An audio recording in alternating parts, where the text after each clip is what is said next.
입니다. 이 모세는 참 대단한 선지자입니다. 그냥 대단한 정도가 아니고 아주 대단한, 매우 대단한, 억수로 대단한, 허벌나게 대단한, 대박 대단한 선지자입니다. 이것은 제 말이 아니고 성경이 그렇게 얘기하고 있습니다. 신명기 34장 10절 말씀을 한번 같이 볼까요? 시작. 그 후에는 이스라엘의 모세와 같은 선지자가 일어나지 못하였나니 모세는 여호와께서 대면하여 아시던 자요. 이 말은 그러니까 구약에 많은 선지자들이 있지만 세례 요한도 선지자지만 가장 이 모세만한 선지자가 다시는 나오지 못했다. 가장 위대한 선지자라는 이야기입니다. 어떻게 모세는 그런 위대한 선지자가 될 수 있었을까? 모세가 하나님 앞에서 나 못하겠다고, 나는 입이 둔하다고, 혀가 둔하다고, 보낼 만한 자를 보내라고 그렇게 쩔쩔맸던 모세를 우리가 기억합니다. 그런데 모세가 어떻게 이렇게 다시는 모세 같은 선지자가 나오지 못했다라고 말할 정도의 위대한 선지자가 될 수 있었을까? 그 비밀이 어디에 있을까? 모세는 우리와 성정이 다른가? 모세는 우리와 출신이 다른가? 모세는 무슨 화성에서 왔나? 금성에서 왔나? 그런 게 아니잖아요. 모세가 그렇게 위대한 선지자의 반열에 있을 수 있었던 그 비결이 뭘까? 그것을 성경은 모세의 기도에서 찾습니다. 아말렉이 쳐들어왔을 때 모세가 했던 일을 여러분은 기억하실 겁니다. 칼 차고 나갈 수 있겠지만 모세는 지팡이를 들고 산에 올라가 어떻게 합니까? 손을 들고 기도합니다. 모세가 손을 들고 기도하면 이스라엘이 이기고 모세가 팔이 피곤해서 내려오면 이스라엘이 집니다.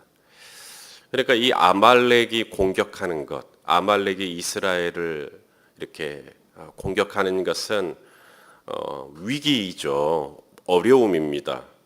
분명 곤란한 일이고 난처한 일이고 당황스러운 일은 분명합니다.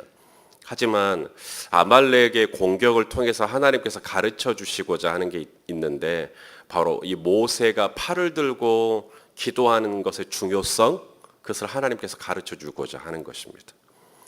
위기가 올 때, 어려움이 올 때 모세야 네가 할 일은 다른 거 아니다. 손 들고 나한테 기도해라.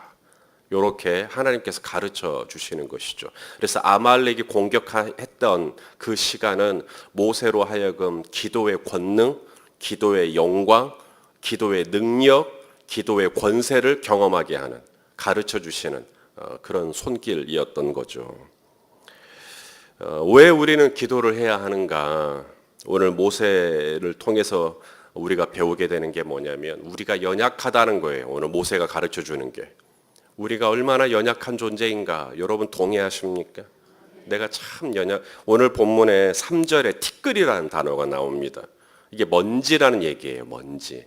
우리가 그런 존재다. 모세는 그걸 가르쳐 줍니다. 우리가 티끌 같은 존재인데 우리 그렇게 대단한 존재 아니다. 지금 모세가 말합니다. 또 5절에서 6절 보면 아침에 잠깐 피었다가 저녁에 치는 풀과 같은 존재다. 그것이 우리의 인생이다. 우리가 뭐 이렇게 막 대단한 거 아닙니다. 4절에도 보니까 밤의 한 순간 같다. 다른 번역에 밤의 한 경점 같다. 이런 표현을 쓰고 있습니다. 우리의 연수가 70이고 강건하면 80이라도 우리의 인생이라는 것이 80년을 살았든 70년을 살았든 100년을 살았든 영원하신 하나님, 알파와 오메가이신 하나님, 영원하신 하나님의 입장에서 우리의 이 70년, 80년의 인생은 그냥 정점 같다. 그냥 점 같다라고 지금 이야기하고 있는 겁니다. 우주를 묵상을 했던 어느 분이 책을 썼는데 그분이 쓴 책에 이런 표현이 나오더라고요. 하나님의 이 광대하심, 우주의 이 광대하심에 비하면 지구는 바닷가의 해변의 모래알 같은 그렇게 작은 그 작은 지구에서도 또 내가 살고 있잖아요. 그러니까 나는 진짜 먼지 같은 티끌 같은 우주의 광대함을 묵상을 하면 얼마나 우리가 작은 존재인지를 생각하게 된다라고 했던 글을 읽은 적이 있습니다. 여러분, 이 시편 90편은 모세의 기도라고 되어 있어요. 이게 모세가 쓴 시인데 모세가 쓴 시이기 이전에 모세가 날마다 순간마다 드렸던 기도인데 이 기도를 이 시를 언제 했을까? 모세가 한참 나이에 이런 기도를 했을까? 그렇지 않죠. 모세가 인생을 다 살고 그의 인생의 황혼에 왔을 때 이제 그의 삶을 돌아보면서 지금 이런 고백의 기도를 지금 드리고 있는 것입니다. 여러분, 모세가 참 위대한 선지자예요. 구약은 율법입니다. 이 율법하면 모세입니다. 그러니까 구약에 여러 선지자들이 있지만 이 구약을 쫙 짜면 모세가 나옵니다. 구약에서 모세를 빼면 얘기가 안 돼요. 창세기가 안 나옵니다. 출애굽기가 안 나옵니다. 레위기, 민수기, 신명기 이게 다 사라져 버립니다. 구약은 율법인데 그 율법의 아이콘이 바로 모세입니다. 그만큼 위대한 분이죠. 그 위대한 인생이 될 수 있었던 비밀이 어디에 있는가? 성경은 바로 이 모세의 기도에 있다라고 지금 가르쳐주고 있는 것입니다. 모세가 왜 그렇게 손을 들고 기도했을까? 모세는 자신의 한계, 먼지 같은, 그렇죠? 티끌 같은 그런 작은 존재라는 것. 내가 사는 인생이라는 것이 밤의 한 경점 같고 아침에 피었다가 저녁이면 지는 풀과 같고 그것이 나의 인생이라는 거예요. 그것이 나의 삶이라는 거예요. 모세는 이것을 실로, 진실로 깨닫고 하나님을 의지하는 삶을 살았던 겁니다. 여러분, 기어가는 사람 위에 걷는 사람이 있고요. 걷는 사람 위에 뭐가 있죠? 뛰어가는 사람이 있겠죠. 뛰어가는 사람 위에 날아가는 사람. 보셨어요? 날아가는 사람? 좋아요. 그럼 날아가는 사람 위에는요? 붙어가는 인생이 있습니다. 날아가는 사람에게 붙어버리면 되죠. 실제로 그런 일이 있었어요. 제가 인터넷에서 우연히 본 사진인데 혹시 보여주실 수 있으실라나 모르겠습니다만 이 독수리, 하늘의 제왕이라고 하는 이 독수리가 하늘을 나는 겁니다. 독수리가 얼마나 높이 날고 독수리가 얼마나 멀리 납니까? 그런데 그 독수리에게 붙어있는 새가 한 마리 있어요. 까마귀입니다. 이 까마귀가 하늘을 날고 있는 독수리에게 딱 붙어갖고 독수리가 가는 곳까지 가는 거예요. 독수리가 올라가는 곳까지 까마귀가 올라가고 독수리가 날 수 있는 데까지 까마귀가 날아가는 겁니다. 자, 독수리 위에 까마귀입니까? 까마귀 위에 독수리입니까? 모세는요, 자기가 얼마나 연약한 존재인지, 나는 절대로 저렇게 올라갈 수 없고 나는 절대로 저렇게 멀리까지 날아갈 수 없어요. 내 힘으로는 그렇게 불가능해요. 왜? 나는 티끌 같고 나는 까마귀 같은 존재니까. 그런 내 인생이 어떻게 하면 저렇게 멀리까지, 저렇게 오랫도록, 저렇게 많은 일들을, 저렇게 큰 일들을 내가 어떻게 독수리 같은 일을 감당하나? 어떻게 감당한다고요? 붙어 있으면 돼요. 붙어 있으면. 주님께 딱 붙어 있으면. 근데 까마귀가 자기 힘을 의존하고 내가 한번 날아봐야지. 날아보면 어떻게 됩니까? 이제 그때부터 추락하는 겁니다. 많이 못 날아가요. 위험해지고요. 그런데 딱 독수리에게 붙어 있으면, 하나님께 붙어 있으면, 왜냐하면 내가 얼마나 연약한 존재인지를 아니까. 근데 이런 말씀이 진짜로 성경에 있습니다. 자, 우리 출애굽기 19장 4절 말씀을 한번 읽어보겠습니다. 시작. 내가 애굽 사람에게 어떻게 행하였음과 내가 어떻게 독수리 날개로 너희를 업어 내게로 인도하였음을 너희가 보았느니라. 이게 이스라엘 백성들이 광야를 지나고 40년을 지나고 가나안 땅까지 올 수 있었던 게 이스라엘의 힘이 아니라 마치 독수리가 날개로 이스라엘을 업어서 여기까지 온 거다. 너희의 힘이 아니라 내 힘이었다. 내 날개로 너희를 여기 가나안까지 인도한 거다라고 지금 하나님께서 말씀하시는 겁니다. 성경은 우리에게 말하죠. 쉬지 말고 기도해라. 왜? 그게 능력의 원천이니까. 쉬지 말고 기도해라. 오늘 지금 이 방송을 들으시는 분이나 지금 이 방송을 인터넷으로 시청하시는 분, 하나님께서 뭐라고 말씀하시냐면 지금이 기도할 때라고 말씀하십니다. 때를 얻든지 못 얻든지 뭐 해야 돼요? 기도해야 합니다. 기도는 언제 할까? 지금 하셔야 됩니다. 나중에가 아닙니다. 지금 하셔야 됩니다. 지금 말씀을 듣다가도 기도하고 싶은 마음이 일어나면 그냥 기도하셔야 됩니다. 여러분 손을 들고 찬양하다가도 기도하고 싶은 마음이 있으면 찬양하지 말고 기도하셔야 됩니다. 기도는 지금 하셔야 되는 겁니다. 성경은 왜 우리에게 기도하라 그러는가? 내 힘으로는 못 날아가요. 내 힘으로는 못 올라갑니다. 내 힘으로는 이 많은 사역을 감당할 수가 없어요. 내 힘으로는 이 땅에서 달려가는데 한계가 있어요. 장정이라도 넘어지고 소년이라도 곤비하다. 그것이 우리의 한계예요.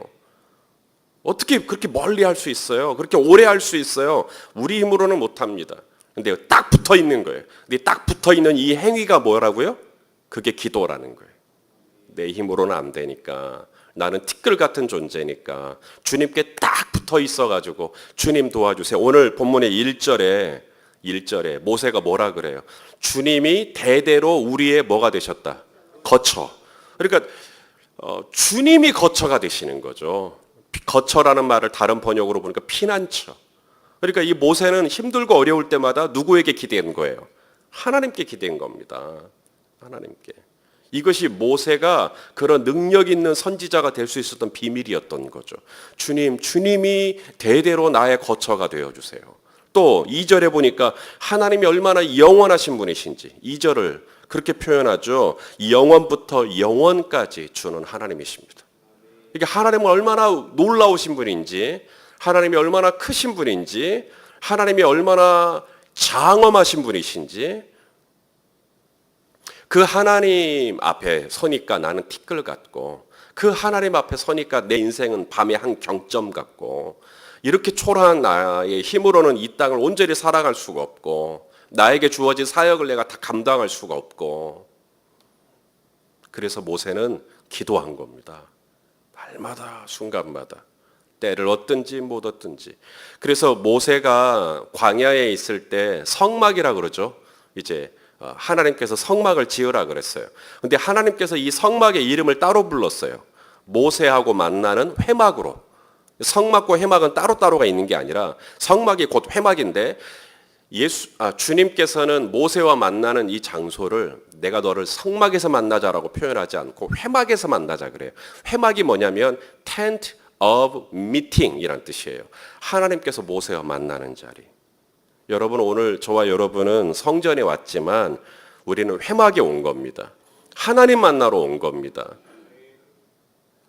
그래서 모세는 날마다 성막을 출입하면서 하나님을 만나면서 그래서 그의 얼굴이 점점 빛나면서 그러면서 사역을 감당하는 거예요. 오늘도 저와 여러분이 기도하러 오셨으니까 기도 딱 끝나고 이 성전을 나갈 때쯤에는 저와 여러분의 얼굴이 환하게 되어 있는, 그래서 막 이전에 들어오기 전에는 막 찌들어 있고 뭐가 좀 눌려 있고 이렇게 부담 갖고 이랬는데 다 기도를 마치고 이 성전을 나갈 때쯤에는 얼굴이 그냥 빛이 나는 그런 은혜가 있기를 소망합니다. 자, 그렇기 때문에 모세가 이제 기도를 하는 겁니다. 뭐라고 기도를 했을까요? 오늘 본문에. 자, 모세가 기도하는 걸 보겠습니다. 12절을 보겠습니다. 12절.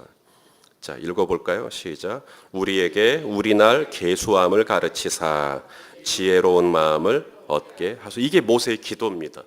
우리에게 나를 계수할 수 있게 해달라는 거예요. 여러분 이 말이 뭔 말일까요? 우리가 계수할 수 있는 날이 뭐가 있을까요? 자, 우리가 미래를 계수할 수 있나요? 자, 미래를 내가 얼마나 더 오래 살 것인지 나를 계수할 수 있는 분? 없죠. 심지어 의사들이 환자에게 뭐라고 당신 4개월 살 거다. 8개월 살 거다. 근데 그게 정말로 그렇게 되냐고요. 뭐 비슷하게 된다고는 하지만 나를 정확히 계수할 수 있는 사람은 이 땅에 없습니다.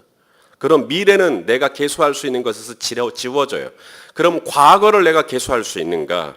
내가 언제 어디서 무엇을 했는지 내가 다 계수할 수 있어요? 다 기억나요?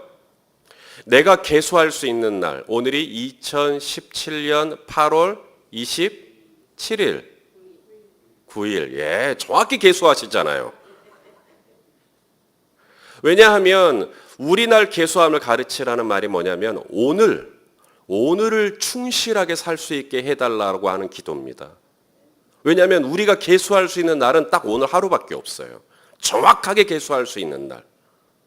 그래서 모세는 다른 어떤 날이 아니라 바로 오늘을 살 수 있는 지혜, 오늘을 충실하게 지낼 수 있는 믿음.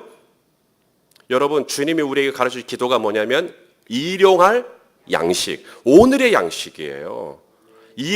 저는 하루하루 기도할 때 하나님 저에게 일용할 영감을 주시고, 일용할 믿음을 주시고, 일용할 지혜를 주시고, 일용할 체력을 주시고, 하루하루 오늘 나에게 필요한 만큼의 은혜를 주시라고.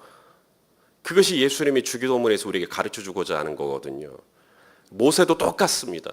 우리 날 계수함을 가르치사 오늘 이 하루, 나에게 주어진 이 하루, 내가 카운트할 수 있는 유일한 날, 이 날을 내가 최선을 다하여 살 수 있게 하여 주옵소서. 이게 모세의 기도예요. 우리는 내일을 잘 살아야지라고 하면 안 됩니다. 내일은 잘 살지 못 살지는 몰라요. 하지만 오늘은 달라요. 지금부터 이 하루가 시작이 됐어요. 이제 이 하루를 내가 어떻게 보낼 거냐는 이제 하루하루 분초마다 내가 뭐라고 결정하는 거에 따라 달라집니다. 그래서 모세는 기도합니다. 주님, 내가 이번 한 주간을 잘 지내게 해달라는 것도 아니고 그냥 오늘 하루 계수함을 가르치사 정말 주님 뜻대로 살게 하여 주옵소서. 이게 모세의 기도입니다. 또 있어요. 모세의 기도가 아주 좋은 기도죠. 16절. 바로 자녀들을 위한 기도입니다. 16절을 읽겠습니다. 시작. 주께서 행하신 일을 주의 종들에게 나타내시며 주의 영광을 그들의 자손에게 나타내소서. 예, 하나님, 저에게만 하나님의 영광을 보여주지 말고 우리 아들 상용이에게도, 우리 아들 소명이에게도, 우리 아들 태호에게도 하나님 주님의 영광을 보여주시옵소서. 지금 이게 모세가 기도가 이제 마무리될 때쯤에 모세에게 딱 걸리는 게 있는데 바로 내 자녀였던 거예요. 그래서 하나님 우리 자손에게도, 다른 번역으로는 후손에게도, 내 손주들에게까지 하나님의 영광을 나타내시옵소서. 하나님이 얼마나 위대하신 분인지 내 자손, 내 후손에게 드러내 주시옵소서. 이게 모세의 기도입니다.